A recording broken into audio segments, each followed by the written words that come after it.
welcome back to another episode of Deem's Doodles. How's everyone doing? Thank you for checking out the show. Hope you're having a great day. Hope you're feeling good. It's important to feel good, not just emotionally, but physically, mentally. Hope you're taking care of yourself. Yeah. So, we're back here with another episode. It was an interesting episode. Made me think about a lot. And this episode is an idea that was thrown out by the homie Fabio. I believe the Instagram name is Favstradamus. I have no idea. I might have pronounced that wrong. If it's right here, it's right here.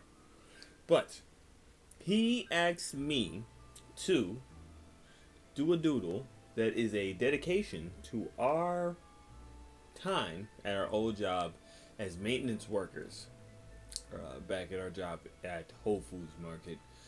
Just for a little brief background summary of me, maybe I should make an episode about it, but I was a custodian for about 3-4 years. I was a maintenance worker for Whole Foods, so I was like the type of person that usually would clean your bathrooms. I cleaned up all types of spills, all types of things. Like, I basically had to take care of it. So that was my job. And me and him was on the same team. We actually helped open the store. I think I became like a supervisor of the team. He switched to a different department, but it was a hell of a job. And boy, let me tell you, I have a lot of stories. A lot of stories from that time. So let's just say my life's been interesting. But this sketch is just definitely going to be an ode, a head nod to that time. My time there at Whole Foods Market as a maintenance worker. So that's what today's episode sketch is going to be. As you already know, on the beats is the homie Rob Ayala. This lovely shirt, if you really like it, it's actually a a sample of something I've been working on, something that I'll be unveiling. Want to let you know we'll be bringing some new content to the channel starting next week. You know what? I think it's time to just introduce myself on a different level, let everyone get to know me, and push this content as much as I can. Let's try to get this a little bit, flowing. So we're gonna do some digital stuff next week, and we're gonna let you guys see some more of my paintings and works. And yeah, we're still gonna have Deem's Doodles. There's gonna be something that's on the regular, but yeah, let's get to the work. So for this doodle, I think the main thing I went to was like the main things that come to mind when I think of that job. I think of a mop bucket. I think of my broom and dustpan because I was constantly sweeping, and I think of rags to clean, as well as my apron. So I think that's the main few things I'm gonna capture here. I'm going to start off with sketching out the mop bucket, and then from there, we're going to start working on building everything else.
So I have a lot of horror stories from being a maintenance worker at a Whole Foods. It's not a bad look on the company, but you realize how disgusting human beings can be when you have to clean up behind them. Not just customers, but trust me when I tell you, your own staff will be quite disgusting to deal with. Um, oh my God, just like cleaning out different things, like people's lockers, cleaning out just leaving like shoe racks where people would just leave their shoes and their slip covers and things of that. And you see things that just grow mold and ugh. I've seen my fair share of just bodily fluids. It's quite disgusting. Um, the job itself is not something I ever desire to have again, but I won't lie. I met a lot of great people. A lot of my great friends come from my time at Whole Foods. Um, to be honest, it was a very important time in my life. That's when I started really applying myself to my art, and going to work was pretty much the way I was applying my ability to create. So can't even really be mad at it. As you're gonna see here, it looks like I jumped ahead a lot. Didn't know that the camera had cut off for a little bit while I was in the groove of sketching. So there's definitely some stuff missing, but yeah. Thank you guys.